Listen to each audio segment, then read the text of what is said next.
going, guys? My name's Craig, I'm Chris.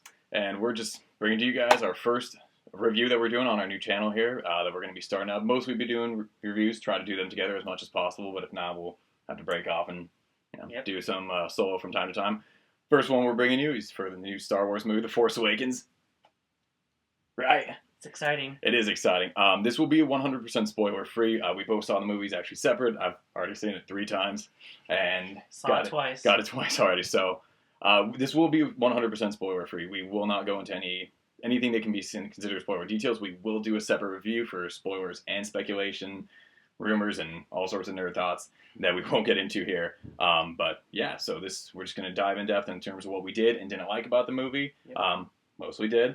And just go from there. So, well, the first thing we should mention is it's Star Wars. It's back. I felt very happy going into it and going out of it. Very exciting. It's just glad that we get a good Star Wars movie back. It feels like the original trilogy. We got the old cast back. We got some new characters, new people to step up and show us what they can bring to the table. And obviously they did in a big way. Very exciting.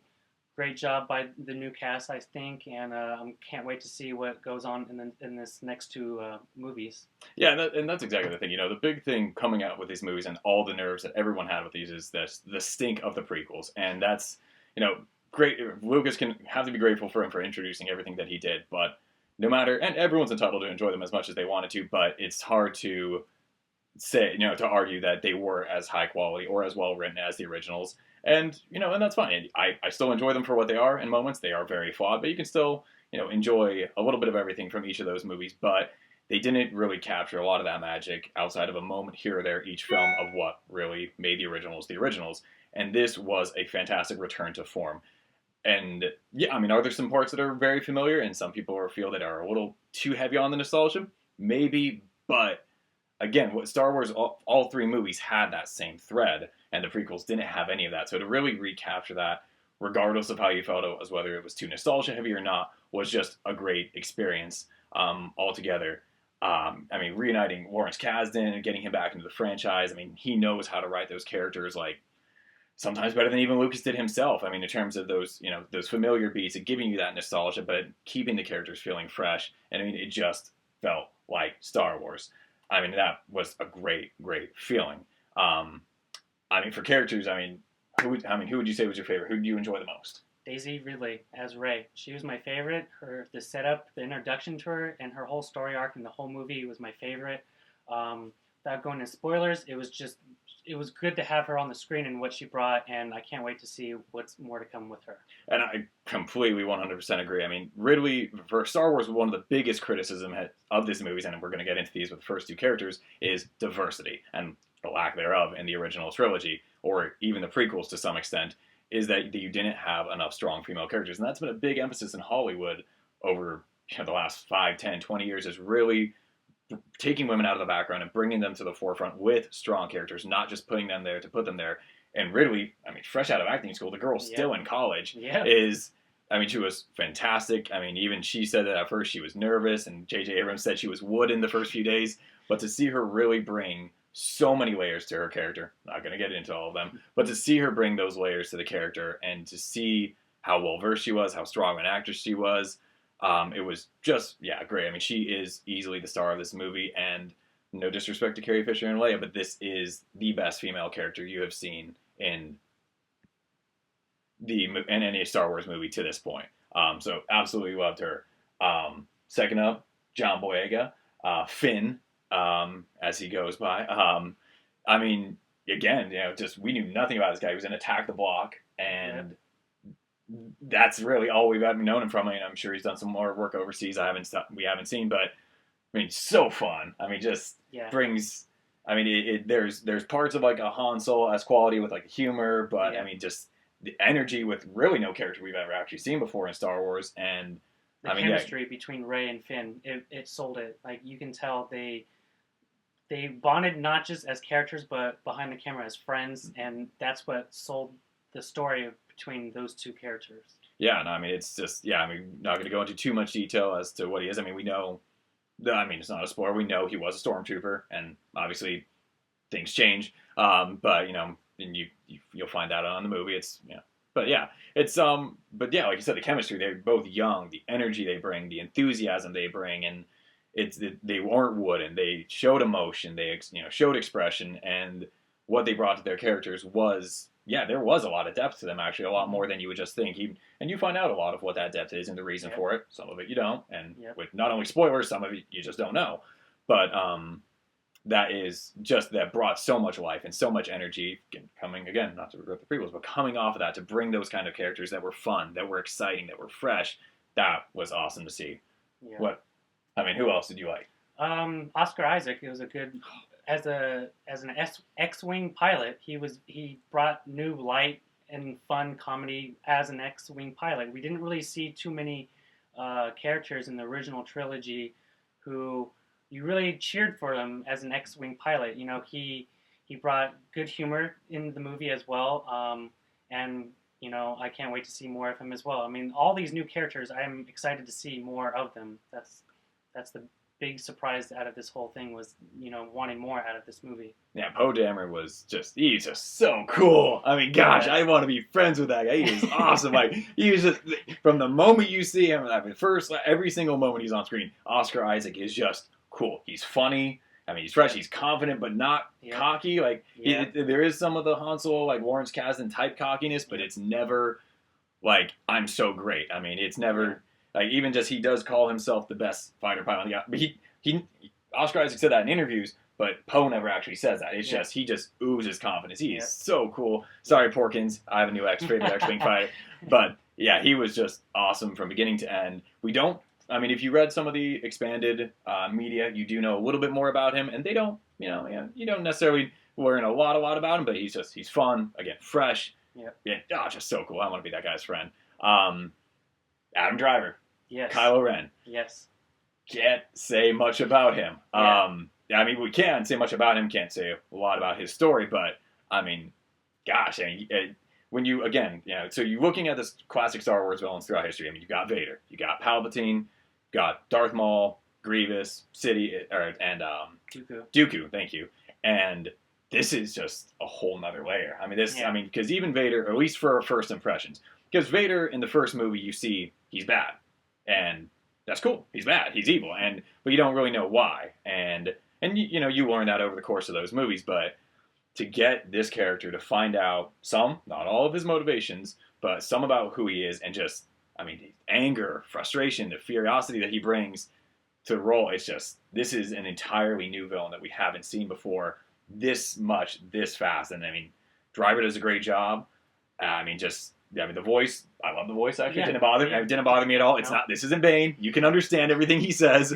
It's clear, it's concise, it's dark. He does a great part. We can get into more details and spoilers, but I love that. This is already one of my favorite Star Wars villains to hate. To hate. Yep. Driver did an excellent job. The emotion, you felt the emotion with him. That was more important than, Darth Maul. You didn't really know too much of him. He had some frowns, but, that was about it. You didn't get attached to him. He looked cool, but with Driver, what he brought, you were really attached to him, and, I was happy with what he did, and I'm glad what they did with him in the movie. Yeah, no, can't say enough. We will say more in another review.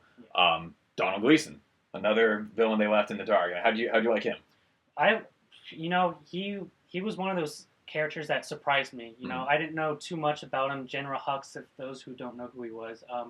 But he really surprised me. He did a very, very take to it. He had some evilness to him, but you weren't too sure how evil he really was, or if he was evil at some times. But throughout the movie, his interaction with Kylo Ren was really good too. I like the little back and forth things. Yeah. So. Yeah, no, and again, they didn't market him very much, so we won't go into too much detail on him. It's just, you saw him, he was there, and yeah, we'll kind of leave that to another little side part, but yeah, Donald Gleason's a great actor. He's come onto the scene a lot lately. This is actually a reunion of sorts for him with Oscar Isaac from Ex Machina. So it's, to see them both in this movie do well is great. Yeah, he when you immediately see him, you just immediately think, he says he was British in the Comic-Con stuff, so he's evil. And that's pretty, he's an Imperial officer, you already kind of know that. But, so you automatically just jump to Tarkin, and is this another Tarkin? And There are some elements, and that's I don't consider that a spoiler. I mean, there are elements. He's an imperial officer, so you know there, and he's British, so the comparison is instant. But Yeah. he does bring a lot more emotion, even though it is a little restrained. But he brings a lot more emotion to the role. Yep. He has some more key moments in this movie than Tarkin ever had, and just. Yep. And again, even though I keep saying energy, but there was some energy. Because even Tarkin, he was very stoic, he was very controlled, and Hux has that, but there is more emotion to him than what you saw in Tarkin, and I really enjoyed it. Yeah, and I thought it was great. Talking the classics, bringing back the originals, Harrison Ford.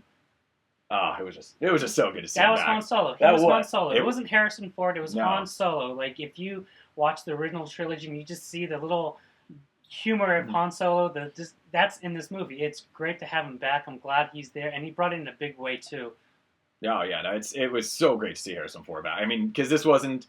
I mean, he's been fine in some other stuff and this isn't to say he's male. Like even like in Ender's Game, he's fine. Like he does a good job. He's still a great actor. He still brings it. But to see after all the, the negative press that had come up about him not really being that fond of Star Wars, not promoting the brand like some of the other actors have over the years, and to see him come back, step right into that role, injuries or not. I mean, he almost died twice during filming of this movie, or at least 1.5 times, and to see him bring that back. I mean, his interactions with Chewie, especially. Yeah. I mean, Chewie's in the movie, not a spoiler. I mean, but and obviously Chewie's playing the sidekick role, but there's a great back and forth. I mean, between them, not a spoiler, but we see Han use the bowcaster, Chewie's bowcaster once, and there's a great little running joke with that throughout the movie. But yeah, I mean, he was Han Solo. I mean, the humor was there. I mean, he still brings the action, and it was just great to see him back. And I loved it. How about Leia? Leia, she's in it. As you can tell, she was in it. And, for what it's worth, she did a good job. I thought her character was well viewed as you're watching it, and she did a good job. Her story arc, you kind of wonder about her, where she's been, what's been going on. But overall, Carrie Fisher did a very, very good job, though. Yeah, no, she was, and like I said, well, this is more spoilers as well, because Carrie Fisher, I mean, there wasn't a lot of there was a ton of marketing behind this movie, but there wasn't a lot of details. It was a lot of, you have to kind of read between the lines. We didn't even know if they were together going into this movie or not, or they divorced. Did they split up a year after Endor, or have they been together since? We don't know. I'm not telling you, but you'll find out. But, to me, actually, she was, look, I mean, Carrie Fisher's gone through her personal life, whatever's happened, that's not any of our parts to judge. What happened. And she was one of my concerns heading into the movie because she hasn't acted in a long time. She's a great writer. She's done a lot of great work. Her career's strong. But she was there. I do have to say a few of the scenes with her did take me out of it just a little bit because you see so many other strong performances. And she's fine. I want to stress that. She is fine. But Ridley's great. Ford's great. All these are great. And she's fine. And that's the only thing. It did take me out a little bit just because you can tell she was trying really hard to recapture that. And it just... hey, I mean, she hasn't acted in a long time, and so she didn't recapture it as much as she once did. But hey, she was still fine. It did not. She was fine, not bad, not okay. She was just fine. She was good. She was solid. So, BB-8. I think I'm gonna have to spend $150 and get that stupid little toy. You're welcome, Disney. BB-8. He stole some scenes of the movie. Just little things that he does. They're not really spoilers, but he has some new humor as a droid on the screen. R2 and C-3PO in the original trilogy, they were great. They brought some humor, but BB-8, he's a whole new level of a droid. And you really felt emotion with him. Yeah. There were certain scenes where he showed emotion, for a droid, and you really felt bad for him, or you felt happy that he was happy. Yeah. So. Star Wars has shown us, throughout prequels or originals, these droids have feelings. They have emotion. Whether or not like R2 units like Astromechs or whatever, they can all express their emotions, even if it's beep boop beep. You can tell. And every single scene he was on, you could just hear men or women in the audience like, "Aww," because he's just so freaking cute. There's humor with him as well. It's not just emotion. There are some funny moments with him and interacting with some of the characters. He was very much kind of like R2 was in the original, like you said, C-3PO and R2. Obviously, since he can't speak, so he's much more towards the R2 line. Speaking of the droids, class of droids, R2 and C-3PO, won't go into too much detail on their roles, since they really weren't marketed heavily. That is one thing. When everyone's saying, where's Luke, where's this, where's that, C-3PO and R2 were in one scene of the entire marketing. They were in like one trailer for 1 second, and we didn't see them. I was asking that question, but not many people were. But what do you think about their part in the movie without going into too much? C-3PO, when you first see him on the screen, he has that. He still hasn't changed. He still has that little humor, and he's kind of awkward at times. Ruins the moment, so to speak. But I'm glad to see he was up there, and R2 as well.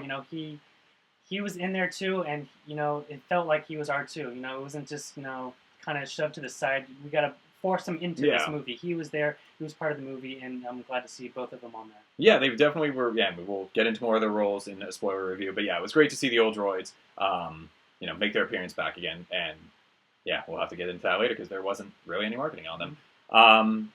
So in terms of, we'll get into, a few characters we didn't necessarily like as much, and can't get into really much detail on these, obviously, because there's a lot of secrecy. But yeah, I'll just say that Phasma, for considering how much they marketed the character, I didn't really enjoy how she was portrayed, and not because, and it has nothing to do with being a woman, but you would have just thought because they were promoting such, making it such a point about female characters and this, and I just didn't really jive with the way she was represented.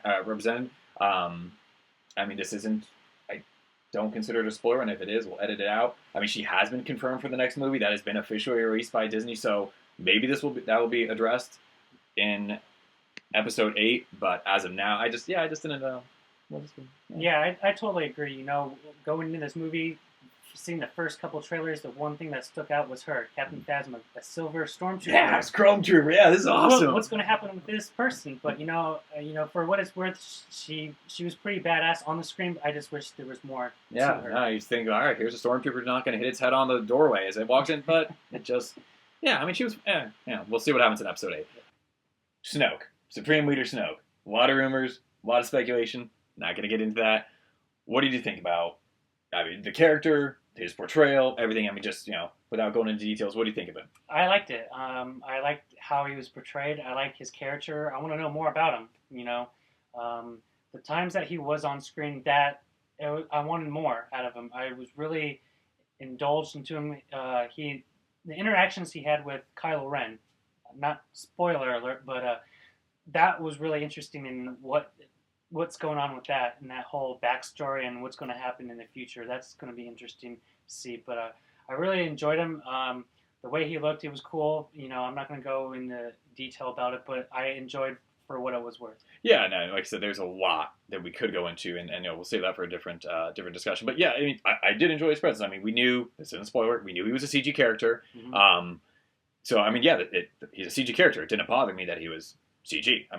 We came into the movie expecting that. Yep. I liked his portrayal. Like you said, the big thing is, and this is very much harkening back to, and this is where some people will say this, like A New Hope. We didn't even see the Emperor in A New Hope. We didn't see him in Empire Strike. We saw a hologram. We didn't actually see him in person until The Return of the Jedi. So the fact that we're even seeing anything of this guy is different than anything we've experienced before, at least comparing it to the original trilogy. So you see him. Yeah, I like his look. I want to know more, and that's exactly what I think this should have done. Is you want to know more, and we'll get into more of that. But I liked it. I like the voice. Serkis does great voice work. I like the look. I want to know more. I look forward to knowing more in future movies, books, comics, whatever. So we'll learn more about that. Yep. Luke, he's in it. He's in it. Yes. Watch the movie and you'll find out. That's about it. That's so all that's all I'm going to say. Yeah, he's in it. I liked the part he was in it. Go see the movie, and we'll talk about more of that in a different review. The visual effects. This was a big deal going back again. Just going from the practical for the original, CGI for the prequels. This is a great blend of both. There's the big thing is, look, the movie like this is going to have a ton of CGI. That's it to be expected. You know that. But what made a lot of the disconnect from the prequels that worked here is that the costumes, the characters, even little side characters, not even necessarily the Jar Jars, but just, you look at a bar scene, not every character is CGI. These are real costumes, real people, and real makeup, and that just gives such a tangible, and the sets, these are real sets, and that can't be understated, how much that grounds the film in a reality within the sci-fi fantasy world, is that it feels real. It's something you can touch. It's not just a plastered background with people walking around a green screen, and the CGI looks great. Yep. When it is there, there's a couple of moments where you're like, all right, yeah, that's clear. But again, most CGI is not photorealistic. So this is a sci-fi fantasy movie. I expect there's to be some bombastic, explosions and characters that look a little, different. So, but I loved it. I mean, the practicality, I thought it was great. Yeah, they brought the original Star Wars back. What A New Hope did for us was it was all practical. I mean, there were CGI characters, or not characters, the original, not the special edition, but the cantina scene, with Luke and Obi-Wan meeting Han and Chewie for the first time. Everyone was, that was all practical. There were people in costumes. Things, yeah. And, in this movie, there were people in costumes. There were robots. I mean, robotic characters as well, yeah. I don't know it, but they are, yeah. Yeah, so it was good that Abrams went that route instead of going CG, but that was the one thing that I was worried about was, what's going to be practical, what's going to be CGI, and J.J. Abrams did a great job with bringing that whole Star Wars feeling into it with the costumes and practical effects. Yeah, and major props to the props department. I mean, costuming, everyone who did all the work in that. I mean, it looked great. It looked great. Yeah, and it was very on point. I mean, direction. I mean, this to me was, I mean, even maybe more so than the originals. This might be the best directed Star Wars film yet. Yeah. And that's saying something. And that's no disrespect to Irvin Kershner or Richard Marquand or even Lucas for the original or the prequels. But Abrams, I mean, directing films has changed so much, obviously, over the course of the last 38 years. And, I mean, there's a lot more refinement in this. And that's something that Abrams brings to the picture.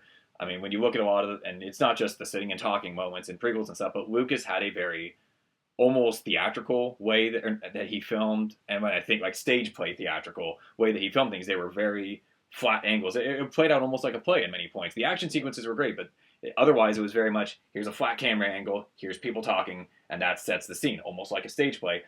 Abrams, obviously, that's not what he brings to the table. He knows how to frame shots. He knows how to frame actors at the proper angles. The action is still great. I will commend the action for all the previous movies, too. That was done very, very well. But in terms of just basic conversation, finding the right angles, capturing that right emotion, I mean, Abrams knocked it out of the park. I mean, this probably is the best directed Star Wars movie visually, I mean, today, in my opinion. Yeah, the visuals were good. The direction, I agree with everything that you were saying.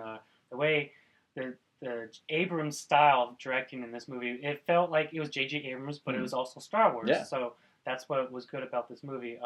The whole story, it was pretty fast, I guess. Really fast. If you blink, you might miss something. Yeah. But overall, no bathroom breaks. No bathroom breaks. No. Just hold it. Yeah, but overall, he did a really good job. I'm glad they brought him on board. I know, 2 years ago or so when he was announced, people were freaking out over it. Star Trek. Yeah. That was going to be a repeat, but he did his homework. He worked very closely with Kathleen Kennedy, and props to her with her in this new directions that they want to go. But the direction was very well told in this, and I'm excited to see where this is going to go. Yeah, and I mean the last couple things to talk about, I mean, kind of go hand in hand, but sound, music, I mean, this again, I mean, you saw it in the trailers, and this is true. I mean, TIE fighter screeching, lightsaber igniting. I mean, the Millennium Falcon, the sound, I mean, the editing of the sound obviously is very important, but this, again, just kind of like the story, these were classic Star Wars sounds. I mean, everything from quotes, there were a couple of quotes thrown in there, I mean, quotes, I mean, the machines going off, the music, I mean, John Williams, this wasn't necessarily the best or most iconic Williams score yet, and I don't necessarily fault him for that personally. I mean, we have a little bit different opinions, because, I mean, you can't always reinvent something. There isn't, and I don't consider this a spoiler, I didn't find, upon immediate viewing, an iconic song like even Duel of the Fates in the original, or even the last, the name escapes me, but the last Obi-Wan and Anakin lightsaber battle. I actually really like that last song. There wasn't, no song jumped out as me as much outside of maybe the last one, just because that's the last memory of it. But it was still, John Williams is back. It's great music nonetheless. Just, it doesn't stand out as much as the others, but it's still great. And yeah, the editing was awesome. I mean, yeah, editing was good. The music was good. But I have to say, the times in the movie that I really enjoyed were the music from the original movies. But the new music was good. I didn't hate it, but when they played the classic, music from the original, that's the only time where I was really like, this is Star Wars. But music-wise, John Williams still has his thing. He did a good job. The sound, the sound effects were still good. This TIE fighter screeching, that's never going to get old. That I love that. Yeah, it's good. But overall, this was a good movie. Yeah. Every little detail in the movie was very thought out by J.J. Abrams, and I'm happy that we got a Star Wars movie. Oh yeah, no, definitely. I mean, we've said a lot. I mean, pretty much all positive. I mean, yeah. I mean, I love this movie. Like I said, I've seen it 3 times already. I might go back to see it again for a 4th time tonight. I'm sure I'll see it more next weekend. And you, I mean, so what do you think? I mean, Rotten Tomatoes have been kind to this. I mean, what? Just personal. What's your score? My score, I'll get an 8.5 out of 10. Oh, 8. Oh, screw that. A 10. I gave it a 10. It's like Billy Bob Varsity Blues. No, I love this movie. You know, I think there are problems. Is this now a 10? I mean, that's a perfect score. I mean, is this a perfect movie? No, there are some issues. We'll get into some of those in a spoiler discussion. There are some things that we could have wished gone differently. But when evaluating this, you know, I done some write-ups on like a little blog thing of mine, and I went back and I reviewed all the original movies. And going back, I mean, you have to recognize Empire, or at least personally, I recognize it as a 10. I even do with A New Hope. Return of the Jedi, I gave a great score, but this is a little bit lower. Or Jedi is lower than the other 2, but this is, I mean, easily my 3rd favorite Star Wars movie. This could rival A New Hope. And yes, there are things you can pick apart in any movie, but when I measure my enjoyment, meeting my expectations, and everything I want, I'm going for it. So yeah, I mean, we both. I'm looking forward to Episode 8, Rogue One. You know, a year away. I mean, there's stuff in Rogue One that might happen that might flesh out some of this stuff. Maybe not. We don't know. Yep. But we'll definitely see where things go from there. Yep.